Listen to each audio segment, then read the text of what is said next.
सुल्तान अब्दुल हमीद अपने दिमाग से कई सुपर पावर को धूल चटाई थी, जैसे बर्तानिया, रूस, फ्रांस वगैरह।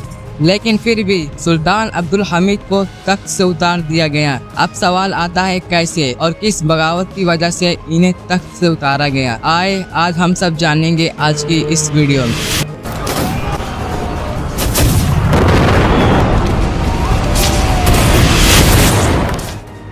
अब्दुल हमीद की पैदाइश सन 21 सितंबर 1842 ईस्वी में हुई थी। फिर 1876 में सुल्तान बन गए थे। तब आपकी उम्र 34 साल थी और सल्तनत उस्मानिया के भी 34वें सुल्तान थे। लेकिन तख्त पर बैठने से पहले मिदत पाशा, जो खुद उस्मानिया सल्तनत का सुल्तान बनना चाहता था, उसने सुल्तान बनने के लिए अपने दुश्मन से हाथ मिला लिया था। लेकिन अब्दुल हमीद अपने ज़हीन दिमाग से इसे कुचल दिया। अब्दुल हमीद जब तख्त पर बैठे तब उस्मानिया सल्तनत कर्जों में डूबी हुई थी। हर तरफ से हमला हो रहा था। एक तरफ बर्तानिया जो दुनिया पर हुकूमत करना चाहती थी, वहीं दूसरी तरफ यहूदी फलस्तीन में इजराइल बनाने की मांग कर रहे थे। लेकिन जब तक सुल्तान अब्दुल हमीद सानी जिंदा रहे, फलस्तीन का एक हिस्सा भी नहीं दिया।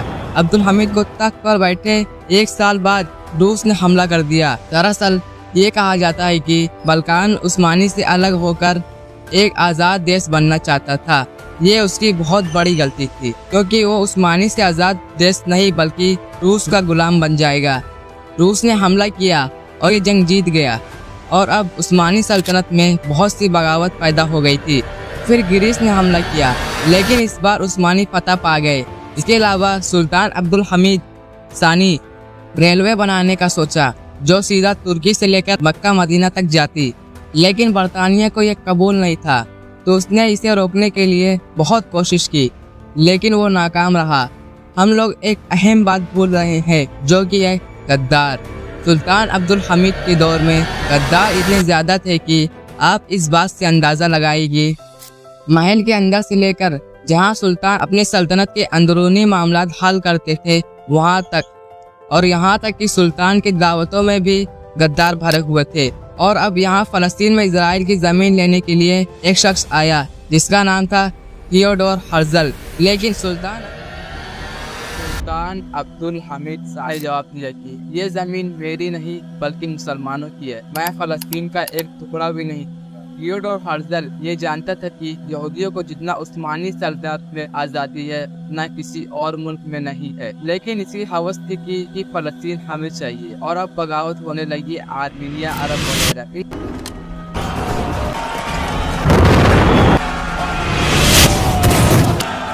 सबने पूरी ताकत लगा दी अब्दुल हमीद को तख्त से उतारने के लिए।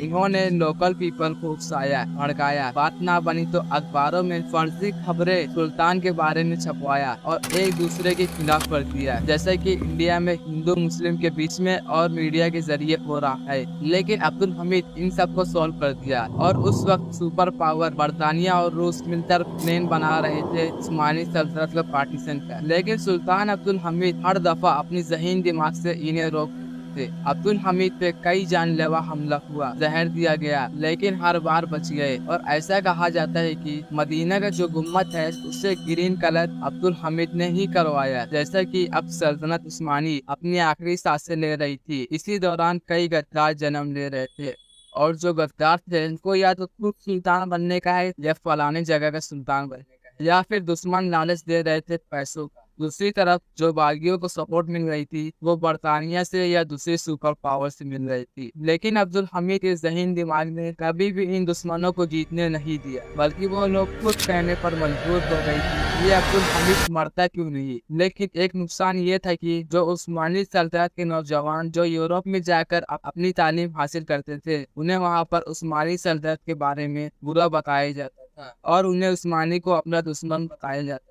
फिर एक तंजीम की बुनियाद रखी गई जिनका नाम था यंग तर्क, यानी नौजवान तुर्क। ऐसा कहा जाता है कि यह तंजीम में खुद सुल्तान अब्दुल हमीद का भांजा भी शामिल था और इनकी सपोर्ट बड़ी बड़ी सुपर पावर कर रही थी। लिहाजा इनकी इतनी ताकत बढ़ गई कि 1909 में सुल्तान अब्दुल हमीद को तख्त से उतार दिया गया। और जिन गद्दारों को ये कुछ फहमी थी कि हमें अब सुल्तान बना दिया जाएगा या मैं इतने इलाके का मालिक बन जाऊंगा, उन्हें कुछ भी नहीं मिला, बल्कि उस पर बर्तानिया, रूस, फ्रांस वगैरह ने कब्जा।